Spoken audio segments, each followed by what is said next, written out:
In an industry stuffed with marketing bullshit, empty promises, and shiny-suited liars, one woman's had enough. She knows what it's like to have the wrong clients, no money, and no time for fun. But she also knows how to fix it. And on the Business for Superheroes show, she promises to tell the down and dirty truth about business, sales, and running away with the circus. Here's your host, Vicky Fraser. Hello and welcome to the Business for Superheroes show with your host, Vicky Fraser, and my husband, Joe. Hello. I don't really know what happened to that. Did you just third person. You went all third person. And then that was amazing. Well done. And then I got really flustered. Do you often refer to yourself in the third? Never. I don't think I've ever done that before. Not since the days of Facebook. Do you remember when Facebook was like, when you updated your status and it was like, Joe, and they would be like, yeah, do you remember? You'd have to say, is feeling a bit grumpy. Yeah. And that's I think that's the last time I referred to myself in the third person. It's like on Skype when you do /me. Oh, is that how you do it? Yes. Oh my God. Okay, so if you take nothing else away from this podcast, actually, no, there are far more important things to take away from this podcast. Because this week we are talking about how to escape the sucking black hole of burnout. Oh, that doesn't sound like fun. It's not fun. But first, cheers. Chin chin. What are we drinking, Joe? We're drinking Sipsmith and Mediterranean tonic. Fever Tree, that's the one. Yeah. It's Cool. very nice. Very straightforward. Very simple. Yeah. Clean, pure, no messing. Good. No rhubarbs. No rhubarbs. No, sparklers and inflatable parrots. Yes. I feel like we should introduce the sheeps. Right. Because I think people know, we talked about Eric ages ago, didn't we? We did talk about Eric. And we talked about Tigger. We did. And we talked about Bronson. Yes. And then I don't think we told anybody that Tigger died because basically it just destroyed me. And now I'm going to cry again on the podcast. Don't cry on the podcast. So we just had Bronson and that was heartbreaking because... You can't have one sheep. No, you can't. That is not on. And he just cried and cried and cried, and he still looks for it, But Joe was away in Poland that week. It was awful timing. The whole thing was terrible, wasn't it? So I had to do something. I had to find Bronson a companion, and so so what I did was find Bronson two sheeps. But in my defence, the two new sheeps are about the same size as he is. Yes, together. They're tiny wee things. They are miniature sheeps. So now we have, and they're from the island of Ushant, which is off Brittany, and they are Wisant sheep. They're the smallest naturally occurring breed in the world. Mm-hmm. And Bronson is actually half Wisant, half Jacob. So he's quite a little sheep anyway. He's quite a little sheep. And we think that one of the sheeps, at least, is his half-brother. Very, they look very similar. very alike. Yeah, same kind of white splotches on the black background. And they came from the same place, and we know that the miniature ram got randy with the Jacob ladies, so we're pretty sure that they're half brothers.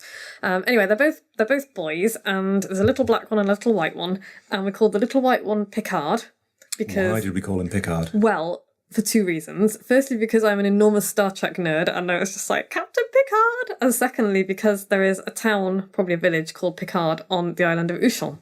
Excellent. And we're like, what should we call the others? And I wanted to call the other one Riker. And you refused. Well, there isn't a town on Ushant called Riker, is there? There isn't. Then it could be like Captain Picard and number one. Anyway, but that was vetoed. And so we've called, we went with our friend Charlie's suggestion. Hi, Charlie. Hi, Charlie. He had suggested Kernick as one of the names, because Kernick is another town on the island. Yeah, town is probably an over-generous word for it. This is a very small island with very small sheep. So now we have Bronson, Picard and Kernick. And that story is in fact relevant to what we're going to be talking about on the podcast, as will become clear as we talk about it, as we podcast the shizzle out of this podcast. that went round the houses. It did a little bit, didn't it? I'm a little bit flustered. So we are going to be talking about burnout and depression and anxiety because Oof. I have had a really awful few weeks, haven't I? Yeah, you've had a tough time. I have. I'm going to try and get through this podcast without crying. Yeah, that'd be good. So we need to tell jokes and make light of it, although we're not making light of the very serious subject. We're just making light of my inability to, function like a adult. So my first perception of this was you got a bit sick and you had a cold and you got run down. Yeah, we came back from our holiday, didn't we? This is going back weeks now. We came back from our holiday in Wales, which was fab. We had such a great time. Really lovely time. I came back from a holiday in Wales with a kidney infection. Yes. Which is delightful. I've had kidney stones before and I really freaked out there was going to be kidney stones because that is just about the most unpleasant thing in the world. There's probably more unpleasant things, but in my world, it was one of the most unpleasant things that's ever happened to me. For sure. And so I was a bit freaked out about that. And on top of that, at exactly the same time, I got the worst cold. I don't remember feeling that poorly, and I think the two together just completely floored me. Yeah, wiped you out. I basically, I say I went to bed for a week. I kind of did, but I was in bed on the sofa. I can't stay in bed even when I'm super sick, so I was kind of in bed on the sofa for a week, really. Couldn't do any work, couldn't really do anything. I managed to have 1 or 2 phone calls. Yeah, it's completely fucked, basically. You're really bad at that. I'm really bad at that. If somebody said, Joe, would you like a week on the sofa? I'd be like, yeah, I could do that. I can be quite good at it. It's easier to do, I think, when somebody else is paying your wages. Yes, for sure. But even you don't find it easy though, because you have a really strong work ethic. Even though there's less immediate, and you work in an office as well, so you don't want to pass it around. I have nobody else that I can infect when I'm at home, and so anyway, so there's all that. But so that was the first thing. Happy joy. Yeah. And so I'm not going to list all of my woes, but it's just been one thing after another. It's like the universe has just thrown one thing after another at me, and it just got to them. Tigger was one of those things.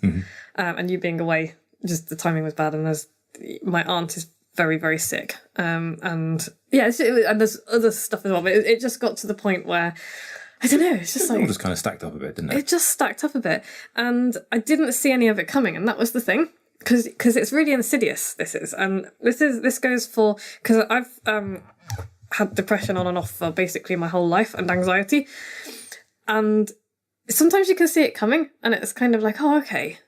I recognise this for what it is. And then sometimes it's like walking around the corner and being hit in the face with a sock full of sand. And it just totally floors you, and it's just awful.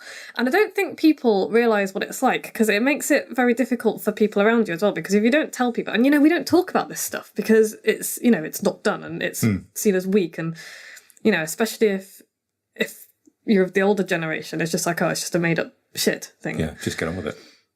And there's loads of stuff on Facebook that's really unhelpful as well. There's passive aggressive bullshit, which we can possibly go into later. But yeah, and it's not, people see it as, or they think it's like dramatic suicide attempts and, just epic woe. But actually it's not like that for me. Usually for most people, it's not like that. Depression isn't.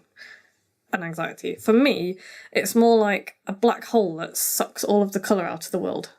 And it just... Joe's making a sad face at the moment. And that's what it's like. And it's like, you can't really... And it physically dampens down all the colours as well. It's really hard to explain. I'm hoping that if anybody is listening to this and gets what I mean, they will validate it for me, because otherwise I feel like I'm a hallucinating lunacy. But it's like it physically sucks all the colour out of the world, and everything is muted. So even on the brightest sunny day, you can be looking at a flower and it's just dull. You can't really remember what it's like to be happy and normal, whatever the hell normal is. If you've never been through it, it's impossible to describe to somebody so that they will understand it. But it's not the kind of big dramatic kind of rah, usually, it's different for everybody, but this is what it's like for me. And it's like a grey sticky void. It's like wading through grey treacle all the time. And the ludicrous, and there are loads of different causes, and but the ludicrous thing about business owners, I think, is that we kind of do this to ourselves. I'm not victim blaming, because otherwise it'd be like blaming myself, but that we don't make it easy for ourselves. Because, especially me, it's like some weird misplaced sense of duty. We ignore all the stuff that's piling up, because looking back with the benefit of hindsight, I can see stuff that I have, just decisions that I've made that are like, well, why am I doing that? And I always try and do too much. Yes, you always try and do too much. And I know that. And so, and it just makes it even more ludicrous. And so I can kind of look back on it now and it's like, what lessons can I learn from this and blah, blah, blah, because I don't want it to happen like this again.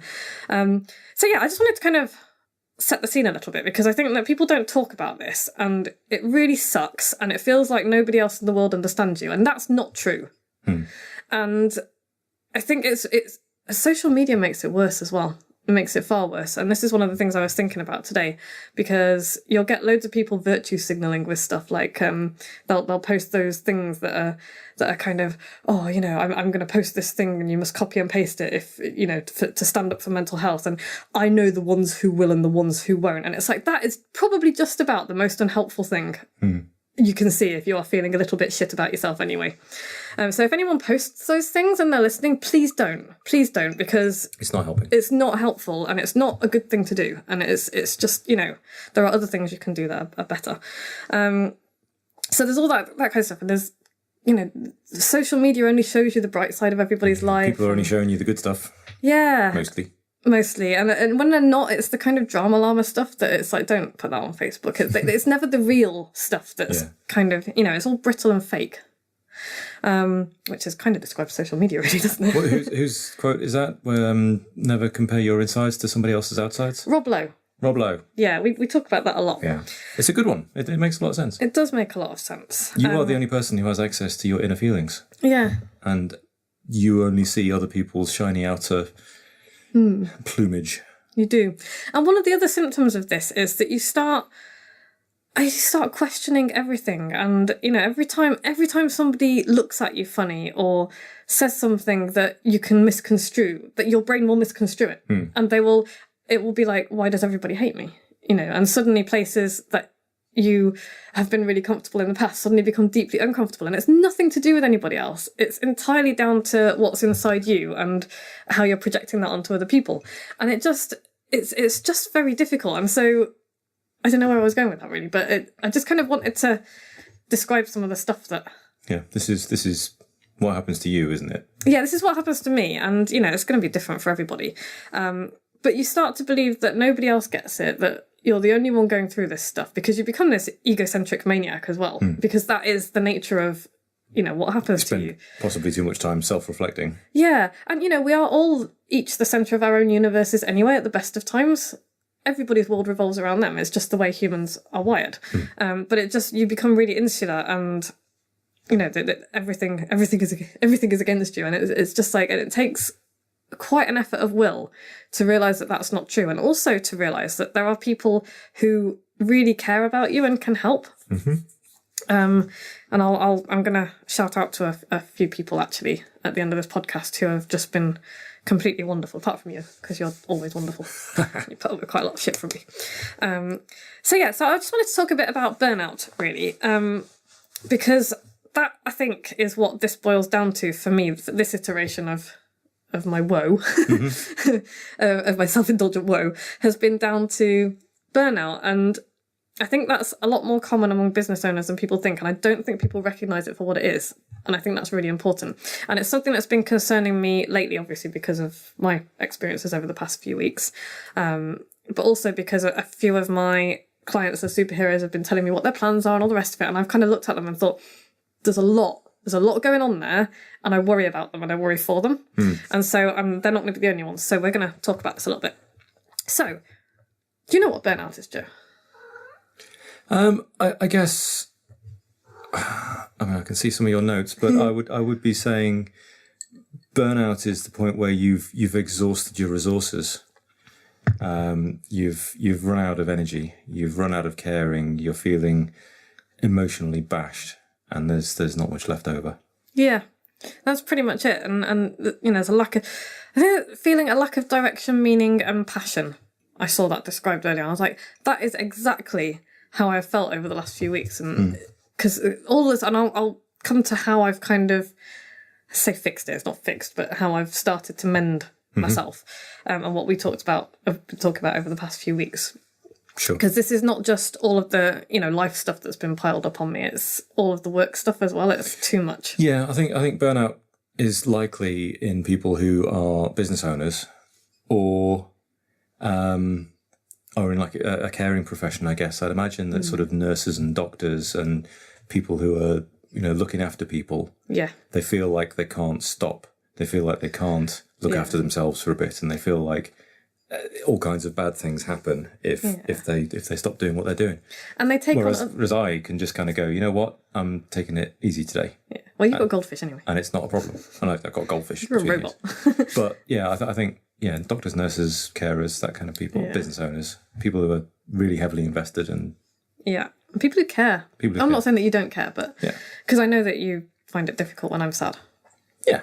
But, I mean, sometimes I'm, worrying about, making sure that somebody's putting the right lids on the margarine pots.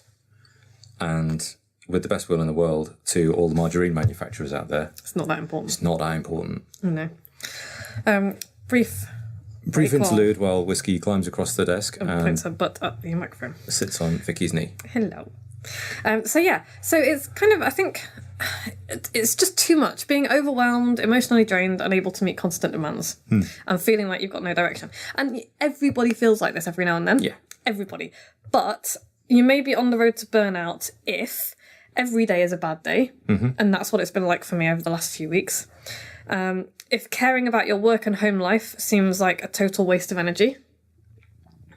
If you're exhausted all the time. I don't remember the last time I wasn't tired. And if the majority of your day is spent on tasks you find either mind-numbingly dull or overwhelming, or a combination of both, or if you feel like nothing you do makes a real difference or is appreciated. And I think the last one and they're all important, but the last one I think is something that really stresses out business owners because nothing you do makes a difference. Yeah, or that you're not making any positive impact on the world. Because I think most people start their own businesses because there's something they really care about, and they really think they can make a positive difference in the world. And so to believe that or to feel that you're not making a positive difference is actually devastating.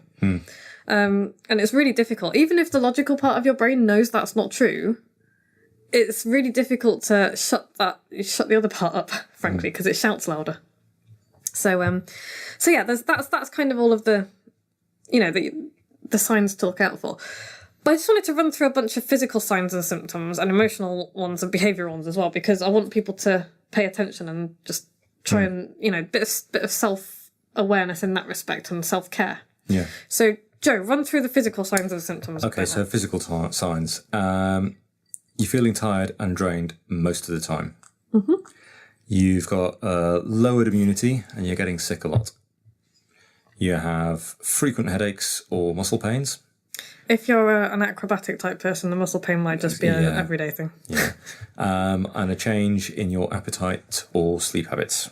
So if you've ticked, a few of those, you maybe need to take a look at yourself. I've actually lost a bit of weight over the last few weeks because I've just not eaten as much as I normally do. So emotional signs and symptoms of burnout are sense of failure and self-doubt, feeling helpless, trapped and defeated, detachment, feeling alone in the world, loss of motivation, increasingly cynical and negative outlook, decreased satisfaction and sense of accomplishment. This has turned into like a really depressing podcast. But I think this is an important thing to think about. You ticked a lot of those boxes a week ago, didn't you? Yeah, I did. That really sucks. And I feel like it's like this is not a big pity party for Vicky at all. I don't want anybody's pity. I'm not after anything. This is an awareness thing because this is so fucking important. I can't even Yeah. Okay, Joe, behavioural signs and symptoms. Okay, behavioural signs. Withdrawing from responsibilities. Isolating yourself from others. Oh, I'm really good at that. You're really good at that. Procrastinating, taking longer to get things done. Yeah, great fun. More you procrastinate, the worse it gets. I'm good at that anyway, so that's, Using food, drugs or alcohol to cope. I would maybe suggest using exercise to cope as well. Might be one of those things. Yeah, because that's what I do. Because time was, alcohol or drugs would have been my go-to. Those days are thankfully long gone, but I do pay proper attention to what I'm drinking when I feel like this, because that's the one part of my brain that kicks in and says, stop drinking. It's just, Yeah. Let's open another bottle of wine. Taking out your frustrations on others. I hope I don't. Do I do that? I don't think you do that. I really hope I don't. If I do, I'm really super sorry to anyone who I do that to. Skipping work or coming in late and leaving early. I don't know. I think that kind of contributes to I think maybe that's if you've got a job, but when you're a business owner, I think you don't feel like you've got that option. But I think a lot of time is wasted because you're kind of procrastinating and stressing. Yeah, I think procrastination. It's like the presenteeism thing. So yeah. Okay, so that's all really doom and gloom and awful. That's pretty desperate, wasn't it? If that's sounding familiar, then please get help. Because it's just sucky, and there are people out there who can help. So what can you do? What can you do to help with burnout or prevent it? Shall I answer that question? Yeah, go on. Okay, so taking relaxation seriously is super important. Joe's giving me a look now. Okay. Because I am not very good at this. But my relaxation is often going to the pole studio or, Yeah. Yeah. or reading. But that could also be using exercise as a coping strategy. But yeah, I mean, I'm not very good at relaxing. I have to work quite hard at it. But I mean, we have our box set binges, and that's relaxing. So this is really important as well. Find something outside of your business that you love to do and make time for it. Yeah, totally agree with that. For me, that's pole dancing and trapeze. Mm-hmm. Just, I love it. Plus my sheeps and all of the other many things I do. Unplug. So we mentioned at the beginning that social media can make this stuff worse. Digital candy is incredibly stressful. Yeah. Makes us compare ourselves to others. It's awful. It's an echo chamber. It's just unplug from it. And it isolates us from other people, from real relationships. Mm-hmm. And so unplug and connect with real people, which is difficult if you're feeling crappy anyway. Getting enough sleep. Oh my God, I don't get enough sleep. I know I don't get enough sleep. I would suspect that most people listening to this podcast do not get enough sleep, because I don't think anyone does. Fewer than 6 hours a night is not enough. And most people need more than that. I need more than that. I'm awful. I don't find it easy to get up at the best of times, but the last few weeks it's been, I can't even describe how much of a gargantuan struggle it has been to get myself out of bed most days. And, even then I've kind of, some days I've come and sat down in my pajamas on the sofa with the cat and just sat there for an hour and then beat myself up for that, because I'm like, well, that's an hour I've just wasted. Yeah. Which is ludicrous. So yeah, get enough sleep. When we sleep, we heal. Get organised. Organising things helps. Writing lists helps. I know it sounds simplistic and stupid, but yeah, certainly if you're dealing with overwhelm, you need a plan. You do. And that's something that, ironically, I'm actually really, really good at. I'm really good at simplifying other people's problems and helping them put together a plan of action. So if that is something that you are struggling with, get in touch. Consider joining the superheroes. Book a borrow my brain call with me. That is something I actually have experience with this stuff. And, some people might say, oh, you're a fucking mess. I'm not a mess, actually. I've had a bit of a bad few weeks, but I'm really good at what I do. Yeah. And, on my good days, I remember that. Keep an eye on your physical symptoms and any changes as well, because, all that stuff that we just kind of mentioned. Yeah. A bit of self-awareness and spot it. Understand it. Yeah. Yeah. Know when it's you and when it's them. Okay. So, is it other people? Is it genuinely other people causing you shit? Or is it coming from... Because sometimes it is. Sometimes it's just, you've got an awful boss or an awful workplace or, whatever. For me. It's always me. It never is anybody else, because it's my business, my rules, all the rest of it. I always do too much of everything. I'm a people pleaser, a recovering people pleaser. Mm-hmm. So, knowing what you're doing and when you're doing it, and we'll come back to that in a moment, and what you're going to do to fix it is really, really important as well. And figure out when enough is enough, which is exactly what we've spent the last couple of weeks doing, isn't it? Yeah. So, for me, that moment came with the last few weeks, with all of the stuff that we kind of, depressed you with at the beginning, and then all of the everything else that I choose to load onto my head, every opportunity, and so I sat down, I had a bit of a meltdown, and I sat down and reevaluated my life choices and what I do and why I do it, and what I started off doing and what I love doing, and it kind of occurred to me that I just got further and further away from the thing that I really love, which is writing. I feel at my core that I am a writer, and that is what I am good at. And I'm not the world's best direct response copywriter, but I'm a really good writer, and I'm a good copywriter, and I feel like I'm getting away from that. And I can certainly teach other people how to do. I can certainly teach business owners how to do a much better job than most people. Cool. So that was one of the things that I kind of thought, okay, let's reevaluate. And I've come to the decision that I am finishing up my current private client projects. And after that, I'm going to work only with one client going forward. Mm-hmm. And the second I made that decision, it was like an enormous building of weight had been lifted off my shoulders. And yeah, it just made a massive difference because it meant that I can concentrate on my superheroes, who I love, and they have been properly, you know, I can't even tell you how wonderful they've been over the last few weeks. They probably don't even know it. So this is a kind of shout out to you guys. And also all of the plans that I've got for my business, I get really excited about, don't I? Yeah. And yeah, those plans don't happen when you overload yourself with client work. Yeah. And clients are great. We love the clients. Hi, clients. I love my clients. This is nothing to do with not enjoying working for or with other people privately at all. Nothing to do with that. It's to do with where I want my business to go and what I want to do. Yeah. And yeah, and I just feel much better about it for that because I'll be able to serve everybody better that way, including myself. Which and is important. You. Because it's all like healthy stuff as well. Anyway, so I've got all these plans, and I finally feel like, you know, my kind of cut-off point is I'll finish up the projects that I'm working on at the moment. We're going on holiday at the end of September. Mm-hmm.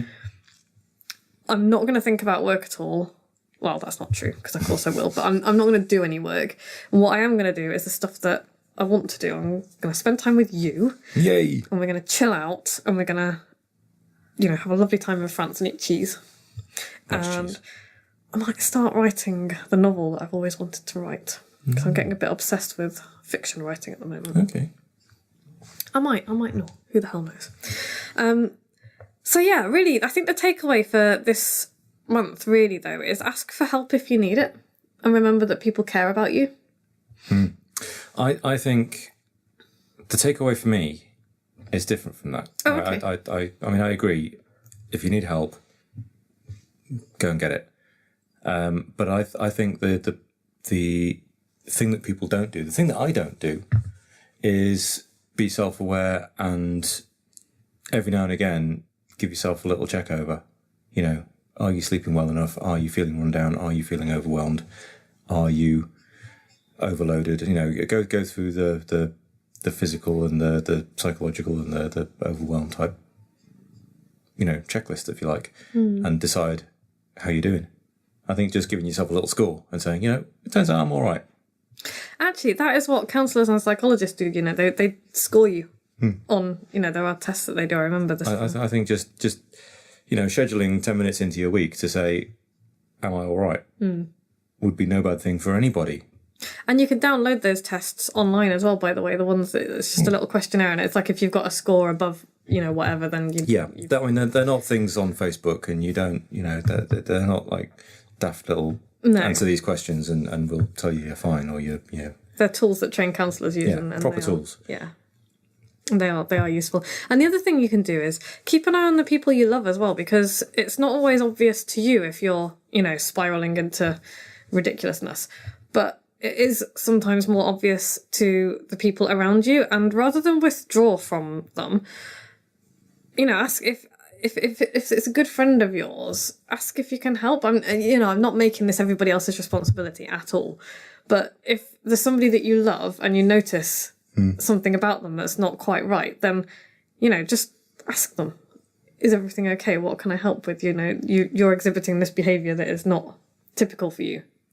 Be a bit less clinical about it than I just was. That was oof. Yeah. It's like, oh, that's out of character, Joe. Is everything okay? You know, that kind of thing can be really helpful, because it's difficult to ask for help. Yes. It is. And we tend to drop hints and then hope that people will help us. And that's really difficult for the people around us, because they don't understand and they don't know. And with that in mind, I just wanted to send a bit of love in the direction of a few people, because they've just been fab. So you, first of all, because, you know, you're wonderful and you put up with quite a lot of shit. Not just like this shit, but all of my ridiculous, let's get some sheep stuff. No worries. But I wanted to say thank you to Dom, because he sent me a West Wing baseball cap. Hi, Dom. And that just made me smile because and we haven't spoken for a little while because I've been isolating myself from my friends. And it just reminds you that you've got really good friends and, you know, Yeah. you should spend time with them. So I'm going to talk to Dom this week. He's a cuddle. We like Dom. I would also like to thank Rob, who is one of my superheroes, who, when I was poorly, sent me a cartoon of his Gerald the goat, and instead of flowers, because Gerald's favourite food is flowers, he sent me a bucket of sprouts. Nice. Which just made me laugh. And he sent me a couple of other cartoons as well because... Thanks, Rob. Yeah, thank you, Rob. Really, little things. It's just tiny things just mean a lot. And I'm forgetting people now and I feel really bad. I know. But there's other people as well who have been really understanding, and I just really appreciate it because you can be a bit thoughtless when you feel like your world is collapsing. When you're wrapped up in your own head. Yeah. And it's really difficult to kind of think that you might have caused someone a problem or upset someone or whatever. And so that kind of understanding goes a long way. Kathy Wibb sent me a really nice message. Hi, Wibbs. Hi, Wibbs. And yeah, it's just you know, people, yeah. Looking out for each other. Yeah, Being nice. all of the other people who, you're right, my superheroes have been super understanding. But yeah, cultivate your friends, look after your friends. Because there are... Yeah, it's just important. Because sometimes they need your help. Yeah. Yeah, they do. And, you know, you can be there for them as well. It's all good. And I feel like I probably miss people out and I feel like a terrible person now. But I just wanted to thank everybody in my life. Not everybody in my life. Most people in my life. Yeah, everybody in my life. Especially my cats. Whiskey's sitting here purring. I've kind of rambled to a stop now. Let's just move on. I feel like I've ruined the podcast. What are we talking about next week, Joe? We are talking about that horrible, horrible topic that always must be raised with those clients. And that topic is money. Oh, the horrors of talking about money. You know, the whole guilt of, you know, asking them for actual cash money. Yes, and this came out of a few things that arose this week with my superheroes, and I thought, oh, you know what, that's going to make a really good podcast. It's a good episode. topic. So we're going to talk about money next week and how horrible it is. We are 32 minutes in. Yeah, sorry about the rambleness, guys, but I thought this was a really important topic. It hasn't been too self-indulgent, has it? It's, well, I mean, fairly, but one in a couple of hundred podcasts is all right. No, it hasn't. Okay. Yeah, that's it really. All right. Yeah. If you need help, ask for it. Yes. And if you can't ask anyone that you know, then drop me an email because I will be able to point you in the direction of people who can help. Yeah. Or help you myself, maybe. I'm certainly not going to take that on, though. I'm not going to help everybody. Depressives of the world. Yeah, that's not going to happen. But yeah, I will absolutely be able to point you in the right direction and tell you what I've found to be helpful. Sometimes that's all you need. Yeah. Take care of yourselves out there, everyone. And yeah, enjoy life. Right. Normally we'd go through, you know, books at vickyfraser.com's Flamingo or Bookaholics or whatever, but we're just going to move straight on to saying bye. Bye. Like what you've just heard? Tell your colleagues, tell your friends, send them to www.businessforsuperheroes.com/podcast.